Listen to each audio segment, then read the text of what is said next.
Bismillahirrahmanirrahim. Assalamu alaikum. My dear students, I hope that you are fine. And I am here with you with the fifth lecture of data structures and algorithms course. And in this lecture, we will discuss about three main concepts, which are problems, algorithms, and programs. My name is Dr. Aftab Akram, and I have done my PhD in computer science.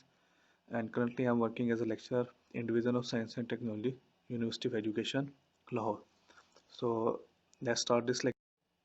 So first we will discuss that what is a problem. So generally the programmers they deal with three things which are the problems, algorithms and computers program. तो एक चीज़ जहन में ये आती है कि क्या ये तीनों कॉन्सेप्ट सिमिलर है या इसके अंदर जो है वो कोई डिफरेंस है. तो इसमें इसमें स्लाइड सा डिफरेंस है. Basically we start with problem and then we design an algorithm to solve that problem, and then we implement that algorithm with the help of computer program. And the computer programs, they are written in some programming language, and the algorithms they are not written in some programming language. They are generally some like you can specify algorithms in simple plain English. A problem is a task to be performed.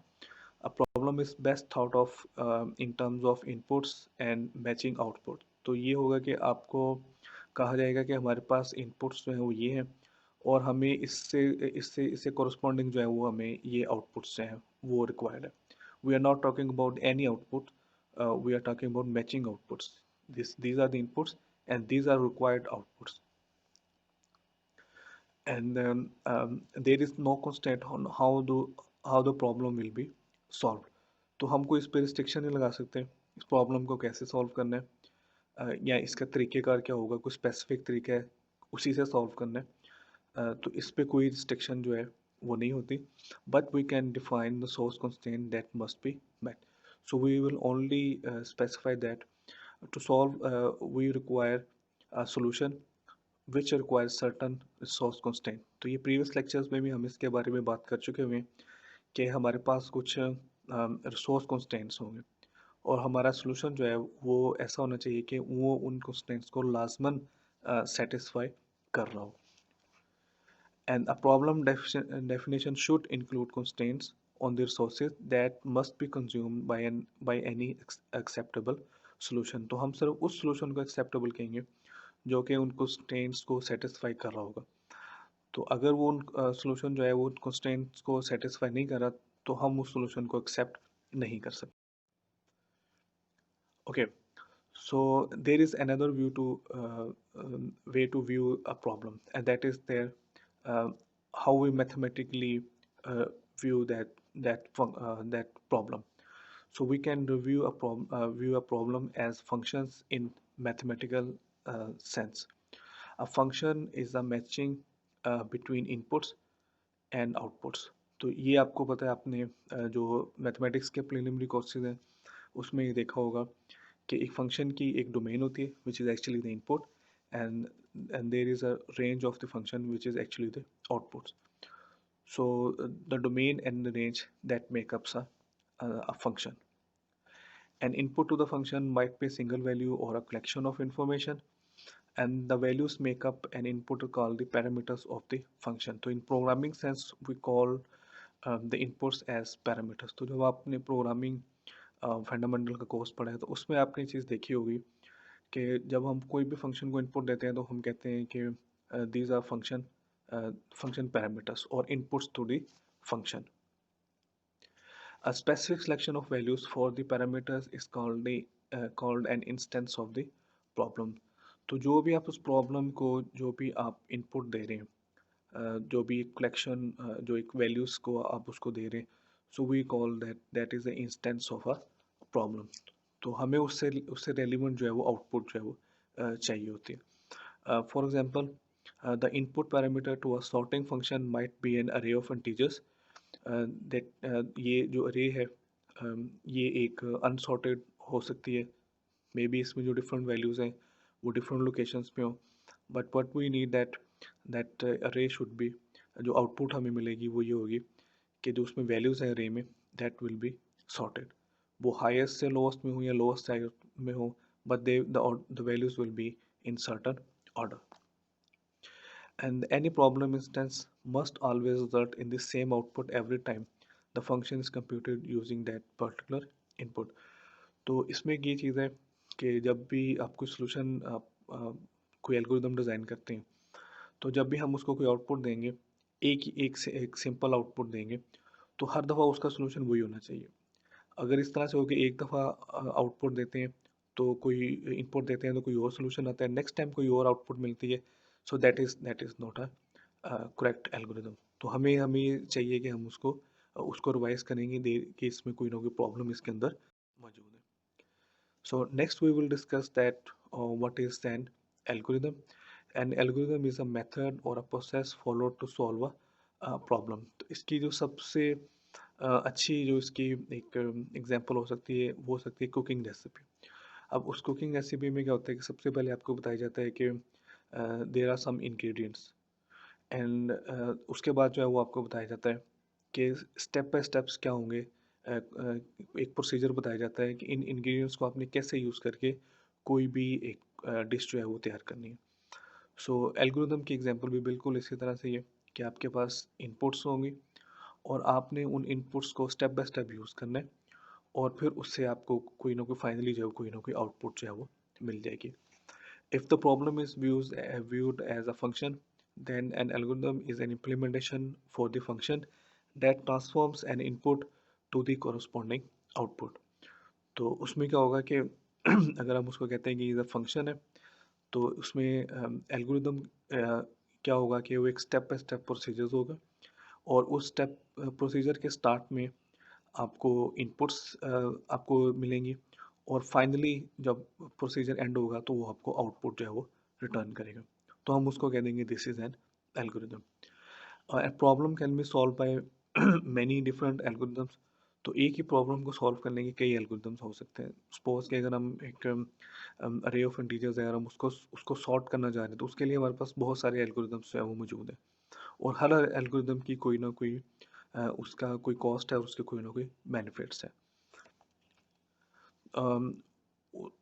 Advantage ये है कि what is advantage of knowing several solutions that um, is that in some particular solution is in some particular scenario, solution A might be more efficient than solution B, and in some other scenario, uh, in some other class of problem, solution B is might be better than solution A। तो ये हो सकता है, ये हमने शुरू में भी आपको बात मैंने आपको ये चीज़ बताई थी कि एक ही प्रॉब्लम के मल्टीपल सॉल्यूशंस हो सकते हैं और उनमें से हमने देखना है कि जो हमारी प्रॉब्लम है उसके लिए कौन सा सॉल्यूशन बेटर जो है वो सूट कर रहा है। तो उसका फ़ायदा क्या है कि हमारे पास हम सिर्फ ये देखेंगे कि जो करंट हमारे पास सिनेरियो उसमें कौन सा सॉल्यूशन ज़्यादा बेहतर काम कर रहा है और ऐसे नहीं हो सकता कि कोई एक सॉल्यूशन जो है वो ऐसा हो कि वो हर सिचुएशन में वही बेहतर परफॉर्म कर रहा हो। ऐसा पॉसिबल जो नहीं है। Okay, next we will discuss the properties of an algorithm. Um, something can only be called an algorithm if it has all of the following properties. इसमें कुछ properties हैं, उसको हम discuss करते हैं. What are the properties of algorithm? First thing is it must be correct. Correct का मतलब ये है कि जो हम इसको inputs दे रहे हैं, ये हम उससे relevant outputs हमें दे रहे हैं. So let's say there is an algorithm which adds two numbers. So we know that 2 plus 2 is 4. So an algorithm is correct if it gives us the right output. और अगर हमें 2 plus 2 जो है वो 3 मिलता है, तो इसका मतलब है कि ये एल्गोरिदम जो है करेक्ट नहीं है, इसमें कोई ना कोई प्रॉब्लम इसके अंदर मौजूद है। And the second property is that it is composed of a series of concrete steps. सो ये चीज़ ध्यान में रखें कि कोई भी एल्गोरिदम ऐसा नहीं है जिसमें सिर्फ एक स्टेप हो। मल्टीपल स्टेप्स होंगे और वो एक दूसरे के साथ कनेक्टेड होंगे। फर्स्ट स्टेप जो होगा एल्गोरिदम में that is connected to the next step और इसके बाद जब जैसे जैसे आप चलते रहेंगे तो जो प्रीवियस स्टेप्स हैं they will be link to the current step and the next steps will also be related to the current step. तो इसमें ये होता है कि हर स्टेप में आप एक एक पीस ऑफ वर्क जो है वो परफॉर्म करते हैं, और इसी तरह से आप स्टेप बाय स्टेप चलते जाते हैं, और आपको फाइनली जो है वो एक सॉल्यूशन, एक आउटपुट जो है वो आपको मिल जाती है। सो ये चीज़ ध्यान में रखें कि कोई भी एल्गोरिदम ऐसा नहीं होगा जिसमें सिर्फ एक ही स्टेप हो। There will be multiple steps, और and these steps will be related to each other, and each step is completely understood and doable in finite time. This is very important thing. जब algorithm आप किसी भी programmer को देंगे, तो जब वो उसको पढ़ेगा, उस स्टेप को पढ़ेगा, तो उसको समझ लग जाएगी इसमें क्या करना है। And the next thing is that that step is doable in finite time. तो जब आपने उसको किसी भी प्रोग्रामिंग लैंग्वेज में लिखना है, तो उसने एग्जीक्यूट होना इन फाइनाइट टाइम। तो ऐसा होना चाहिए कि वो स्टेप जो है वो एक फाइनाइट टाइम में एग्जीक्यूट हो, और उसके बाद वो नेक्स्ट स्टेप की तरफ जो है वो हम चले जाएं। There can be no ambiguity as to which step will be performed next, and that should be also clear that what is the next step. ये भी मैंने जैसे आपको ये बताया था कि मल्टीपल स्टेप्स होंगे, and these steps are linked to each other, उसमें एक सीक्वेंस होगा। और आप जब स्टार्ट करेंगे नॉर्मली, तो उसमें आप इनपुट लेंगे, फिर उसके बाद आप स्टेप बाय स्टेप चलते रहेंगे, और जो लास्ट स्टेप होगा उसमें आपको आउटपुट जो है वो मिलेगी। और in between they can be many steps. उसमें it depends upon the complexity of task के कितने स्टेप्स हैं, but the all of these steps are linked to each other, and it must be composed of finite number of steps. ये भी हम ये बात कर रहे थे कि the number of steps are finite, they can be multiple steps, but they are finite number of step. There is ऐसी बात नहीं है कि कोई ऐसा एल्गोरिदम हो जिसमें नंबर ऑफ स्टेप्स के बारे में पता ही ना हो कितने। Maybe this is possible that if the problem is very complex, they can be they can be hundreds or even thousands of steps, but we can still count them. ऐसा नहीं हो कि हमें पता ही ना हो कि इस प्रॉब्लम में कितने स्टेप्स हैं। तो ऐसा पॉसिबल जो है वो नहीं है। And the final property is that it must terminate. Why this is important? Because when the algorithm will terminate, if it will give us the output. तो हम क्या चाह रहे हैं उससे कि हमें आउटपुट मिले। तो अगर वो एल्गोरिदम टर्मिनेट नहीं होगा, तो आपका आउटपुट भी जो है वो नहीं देगा। So this is very important thing. So these are some properties of algorithms, and which must be met, जो कि जब भी हम एल्गोरिदम डिज़ाइन करेंगे, तो हम इन सब बातों का ख्याल रखेंगे। अब फाइनली हम देखेंगे what are the computer programs. Simply, the computer programs are implementation of algorithms in some specific programming language. It depends upon you कि आप कौन सी प्रोग्रामिंग लैंग्वेज यूज़ करते हैं। इस कोर्स में हम C++ यूज़ कर रहे हैं, लेकिन अगर आप चाहें तो कोई और प्रोग्रामिंग लैंग्वेज में भी इम्प्लीमेंट कर सकते हैं। मेनली एल्गोरिदम का फ़ायदा यही है कि वो प्रोग्रामिंग लैंग्वेज डिपेंडेंट नहीं होता है। तो इसलिए आप कोई भी प्रोग्रामिंग लैंग्वेज उस एल्गोरिदम को इम्प्लीमेंट करने के लिए यूज़ कर सकते हैं। So formally, what is a computer program? A computer program is an instance or concrete representation of an algorithm in some programming language. An algorithm must provide sufficient detail that it can be converted into a program when needed. तो ये भी जैसे हम last slide में हम बात कर रहे थे कंप्यूटर एल्गोरिदम्स की, तो उसमें हमने ये डिस्कस किया था कि जो भी स्टेप है वो कम्प्लीटली अंडरस्टूड होना चाहिए। बिकॉज़ ये पॉसिबल है कि एल्गोरिदम कोई एक पर्सन डिज़ाइन करे, और उसको जो इम्प्लीमेंट है उसका जो प्रोग्राम है वो कोई और पर्सन लिखे। तो इसलिए जो है जब आप एल्गोरिदम किसी भी पर्सन को देंगे, तो उस एल्गोरिदम को देख के उसको समझ लग जाए कि उसने क्या करना है, क्या कौन सी इंस्ट्रक्शन जो है वो उसके लिए उसने लिखनी है, ताकि वो उनको इम्प्लीमेंट जो है वो कर सके।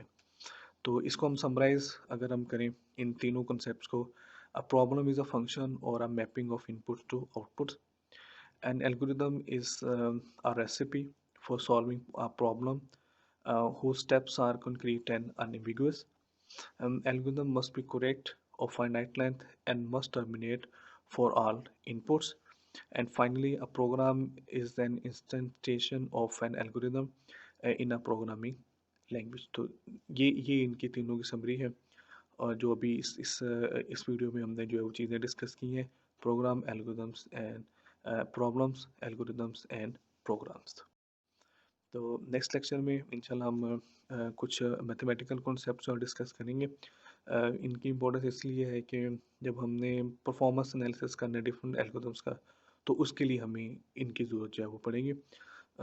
सो till next lecture, I say you goodbye, see you next lecture इंशाल्लाह।